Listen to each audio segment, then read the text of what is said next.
The rain had stopped, but the air still clung to the dampness, heavy and cool against the skin. He walked slowly, hands in his pockets, shoulders slightly hunched, not from fear, but from the weight of something harder to name. A bruise was already forming on his jaw, tender to the touch, and his lip stung where it had split. But the real ache wasn't physical. It sat deeper in the quiet space between breaths where dignity had been shoved aside like trash. He didn't call anyone. Not his agent, not his lawyer, not the friend who always answered at 3 a.m. He just kept walking, past gas stations with flickering signs, past bus stops where people scrolled on phones without looking up, past a bakery where the smell of warm bread drifted into the street like a small kindness the world hadn't revoked yet.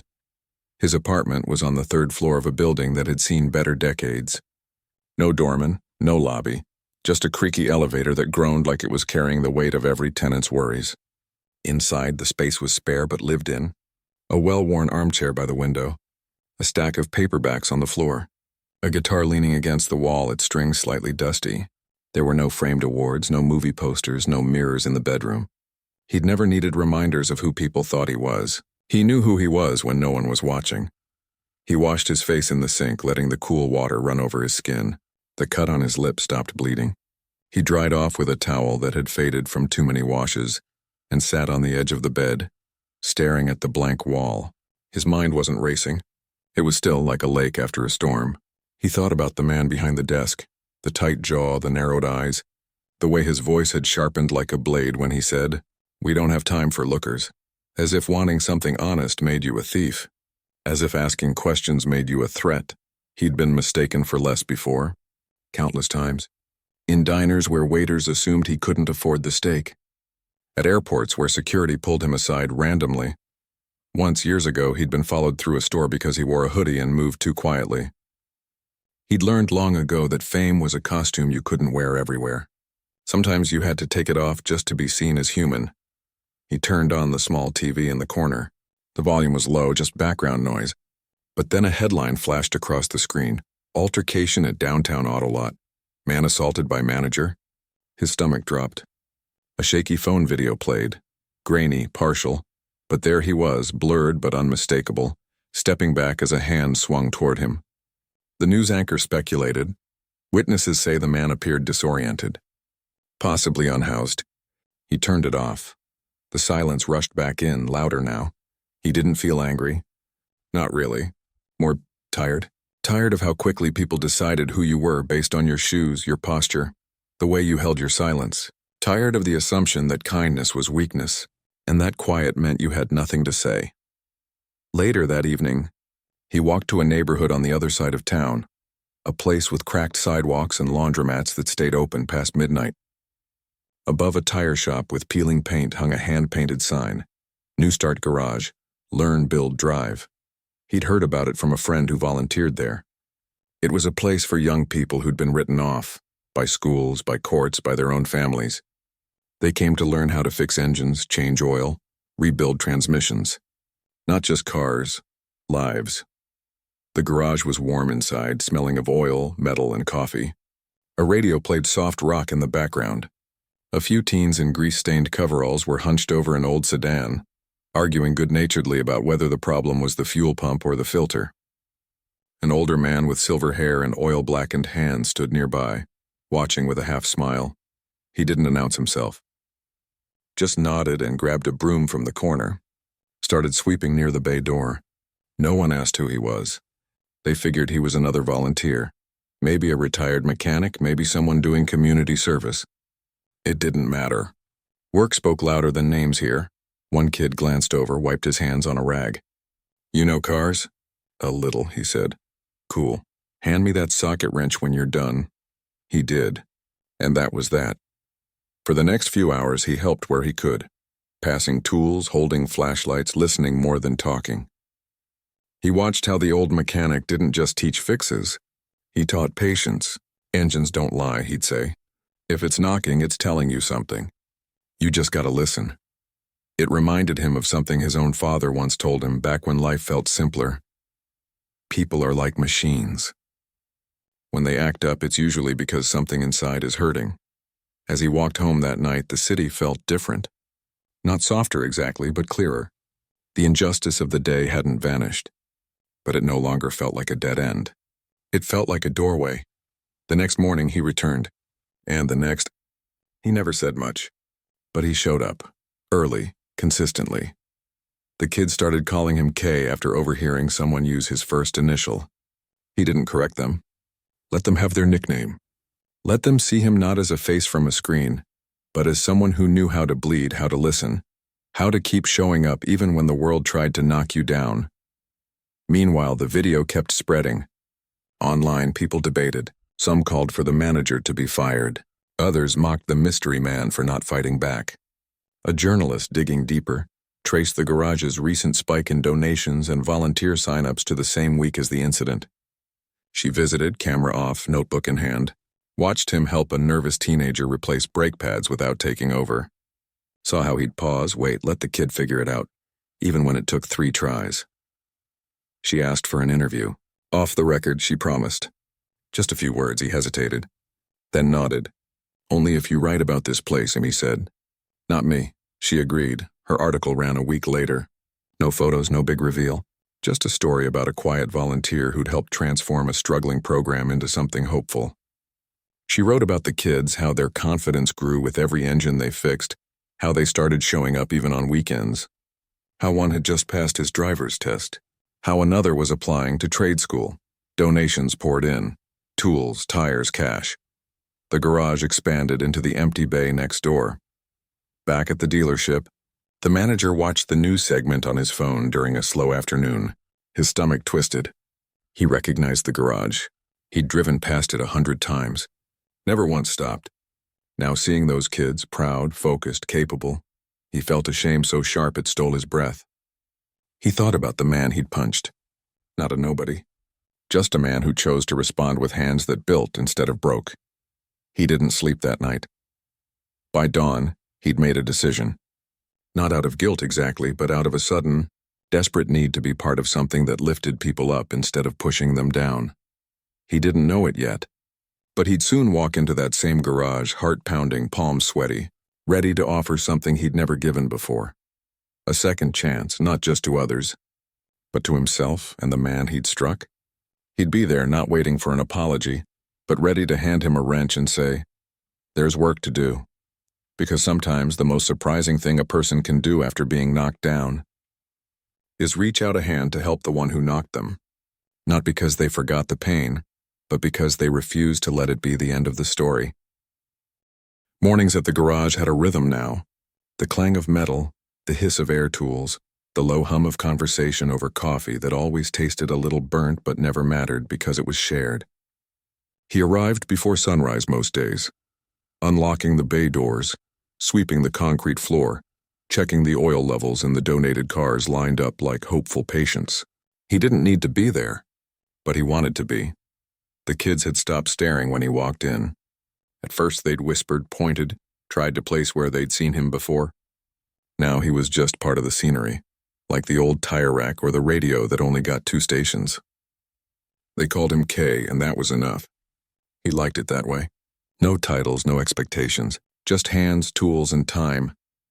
One teenager stood out, not because he talked the most, but because he barely spoke at all. He'd shown up 3 weeks after the incident at the dealership. Sent by a probation officer who'd heard the garage took in hard cases. He kept his head down, sleeves pulled over his knuckles, eyes sharp but guarded. He watched everything. Learned fast.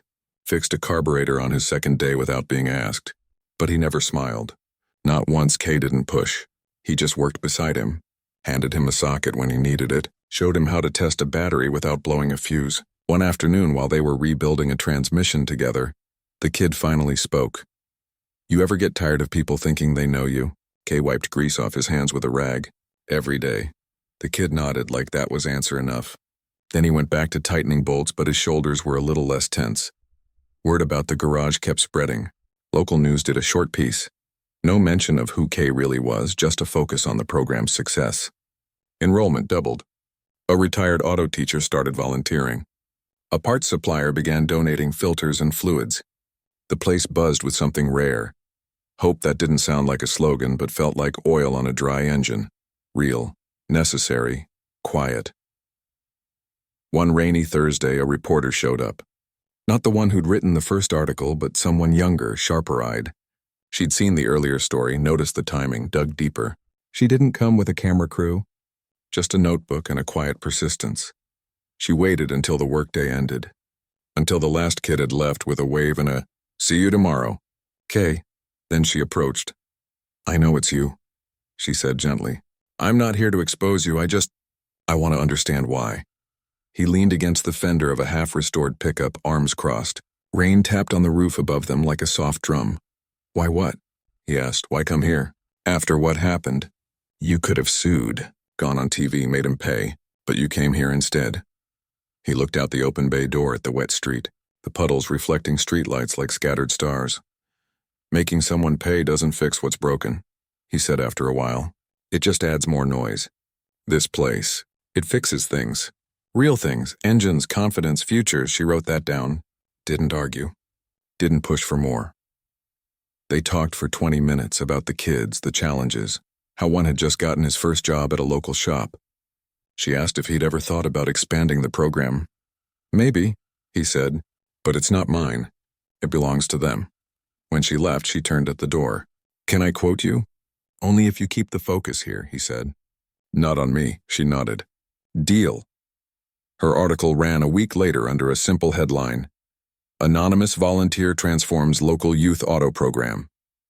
No photos, no hints, just stories. About a kid who'd never held a wrench before and now taught others.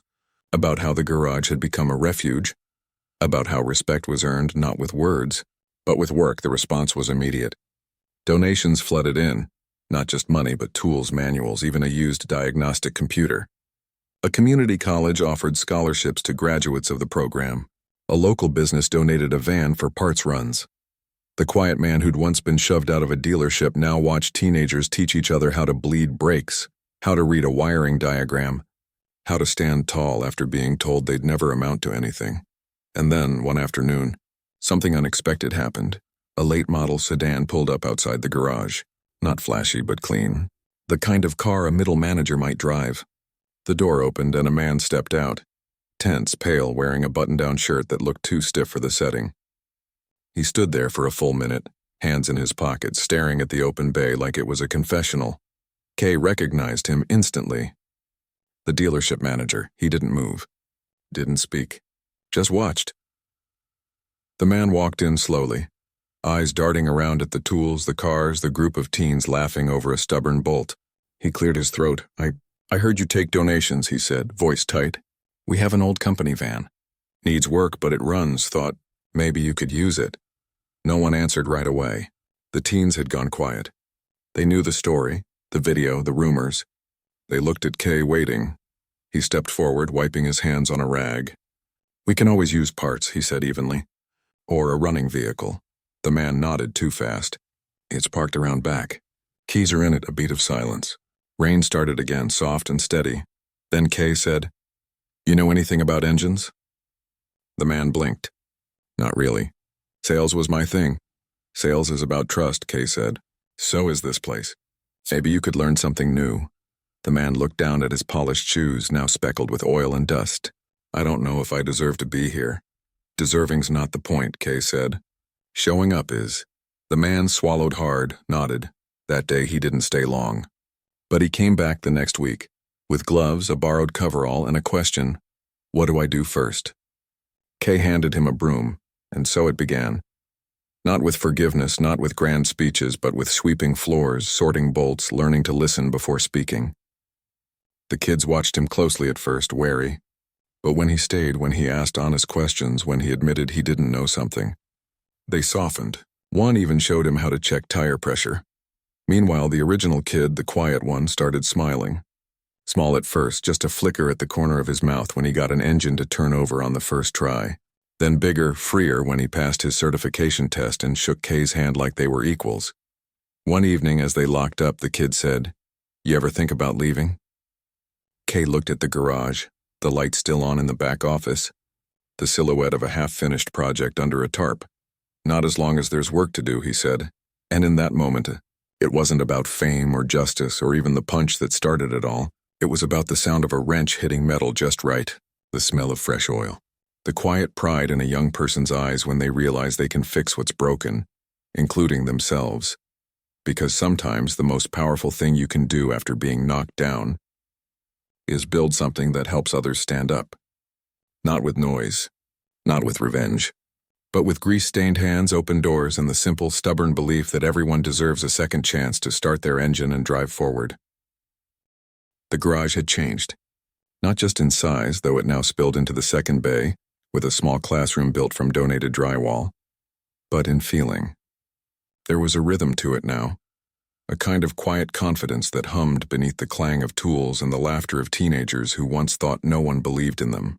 They walked taller, spoke clearer, looked people in the eye, and then there was him, the man who used to run the dealership. He came every Tuesday and Thursday without fail. At first he stuck to the edges, sweeping, organizing, staying out of the way. But slowly he began to step closer, asked questions, watched how the others taught. One day he even helped a nervous kid explain financing options to his older sister, who was buying her first car. He didn't push, didn't oversell, just laid out the facts plain and simple like he was talking to a friend. No one called him by his old title anymore. The kids just called him Carl, and even that felt like a gift he hadn't earned but was trying to grow into. Kay noticed the shift. Not in words, but in the way Carl's shoulders relaxed when he walked in now, how he lingered after his shift ended, how he started bringing coffee for the group on cold mornings. Still something hung between them, unspoken, heavy. Not anger, not even regret, just the weight of what had happened waiting to be faced. One evening, after everyone else had left, Kay found Carl still in the back, wiping down a workbench with more care than it probably needed. "You don't have to stay late," Kay said, leaning against the doorframe. Carl didn't look up. "I know." Silence settled, thick but not uncomfortable. Outside, a streetlight flickered on. Finally, Carl stopped wiping. "Why didn't you press charges?" Kay stepped inside, hands in his pockets. "Would it have changed anything?" "I don't know," Carl admitted. "Maybe not for you. But for me, maybe it would have made me face it sooner." Kay nodded slowly. "You're facing it now." Carl let out a shaky breath. "I thought you were just someone wasting time. I was having a bad week. Sales were down. My boss was breathing down my neck. And you, quiet, no flashy clothes, no entourage. I just assumed you were trouble, that you didn't belong. And now?" Kay asked gently. "Now I see I was the one who didn't belong," Carl said. "Not in that dealership. Not in that mindset. Treating people like they're less because they don't fit your idea of success. That's not selling cars. That's just fear." Kay didn't say anything for a long moment. "Then everyone has a worse day. What matters is what you do after." Carl looked at him then, really looked. Not at the face from movies or magazines, but at the man standing in a grease-stained shirt, eyes tired but kind. "I don't expect you to forgive me." "I'm not here to forgive or punish," Kay said. "I'm here to build something that lasts, and if you want to help, there's always work." Carl nodded, eyes glistening but dry. "I do."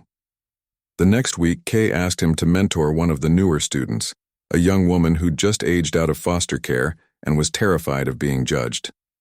Carl hesitated, then agreed. He started by teaching her how to talk to customers, how to explain repair costs without sounding robotic, how to listen more than speak. It wasn't perfect. There were awkward silences, fumbled words, moments when old habits crept in, but she kept showing up. So did he. Meanwhile, the garage kept growing. A local credit union partnered with them to offer low-interest auto loans for graduates of the program. A retired teacher started helping kids with their GEDs during lunch breaks. The place wasn't just about cars anymore. It was about dignity, second chances, community. One Saturday, a single mother came in looking for a safe, affordable car for her job across town. She'd been turned away from 3 dealerships. Too much risk, they said. At the garage, Carl walked her through every option, showed her maintenance records, even offered to drive her to work the first week until she felt confident. When she drove off in a clean, reliable sedan, paid for with a mix of savings, a small grant, and sweat equity from helping around the shop, she cried. Not from sadness, but from relief. From being seen, Kay watched from the doorway, arms crossed, a small smile tugging at his lips. Later that day, Carl found him checking oil levels in a donated pickup. "I used to think selling a car was about closing the deal," he said. "Now I think it's about opening a door." Kay nodded. "That's the difference between moving metal and moving people." As summer turned to fall, the transformation became undeniable. The same hands that once shoved someone out the door now helped a teenager adjust her rearview mirror before her first solo drive. The same voice that once barked orders now patiently explained brake systems to a group of wide-eyed high schoolers on a field trip. One afternoon, a reporter returned, the same one who'd written the first article. She'd heard rumors about the former dealership manager working at the garage. She wanted to know if it was true. Kay let Carl answer. "I'm not here to be a story," Carl told her, wiping his hands on a rag. "I'm here because I finally understand that respect isn't something you demand. It's something you earn by how you treat people when no one's watching." She wrote a short follow-up piece, not sensational, just honest. It didn't go viral, but it didn't need to. The change was already happening on the ground, in real time, one repaired engine and restored life at a time. Back at the original dealership, the for lease sign had been up for weeks. Foot traffic had dried up. Online reviews still mentioned the incident. Corporate had cut ties. The place sat empty, windows dusty, lot overgrown with weeds. No one mourned it, because just a few miles away, something better was being built. Not with concrete and glass, but with trust, humility, and the quiet belief that people can change. And on the day the young woman Carl had mentored handed her keys to another nervous newcomer, showing her how to check the tire pressure. Just like she'd been taught, Kay stood back and watched, heartful but silent, because sometimes the most powerful revenge isn't shouting or suing or winning. It's creating a space where the very thing that hurt you becomes the seed for something healing, where the punch that knocked you down becomes the reason someone else gets to stand tall. And in that garage, filled with the smell of oil and the sound of laughter, that's exactly what was happening, one turn of the wrench at a time. Winter had softened into spring, and the garage was alive in a way no one had imagined a year ago.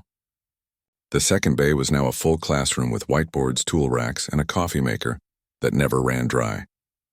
A new sign hung over the entrance, hand-painted, slightly crooked but proud. Horizon Auto Works, skills, respect, second chances. It wasn't flashy.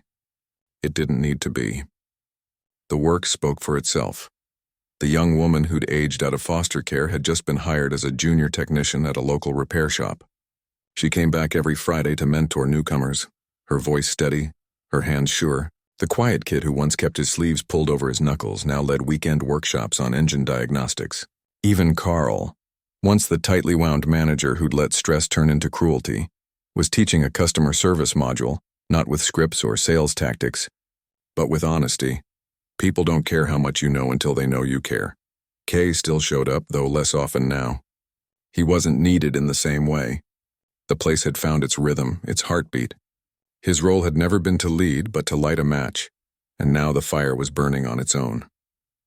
One morning, a local reporter returned, not for a story about him, but about the program's first official graduation. 10 young people would receive certificates, toolkits, and letters of recommendation. Some had jobs lined up. Others were heading to trade school. All of them stood taller than when they'd walked in. She asked Kay for a quote. Just one. He thought for a moment, watching a graduate adjust the straps on her new toolbox, a gift from the community. "Everyone deserves a fair chance," he said quietly. Even on their worst day. The article ran the next week, short, respectful, no photos of him. Just faces, young, tired, proud, holding wrenches like they were diplomas. The headline read, "From broken engines to bright futures." That same week, the old dealership lot finally sold. Not to another car business, but to a nonprofit that planned to build affordable housing. The sign came down. Vines began to climb the chain-link fence. Nature, as it often does, started healing what people had abandoned. Kay didn't go back to see it. He didn't need to. He'd already moved on, not in distance but in purpose.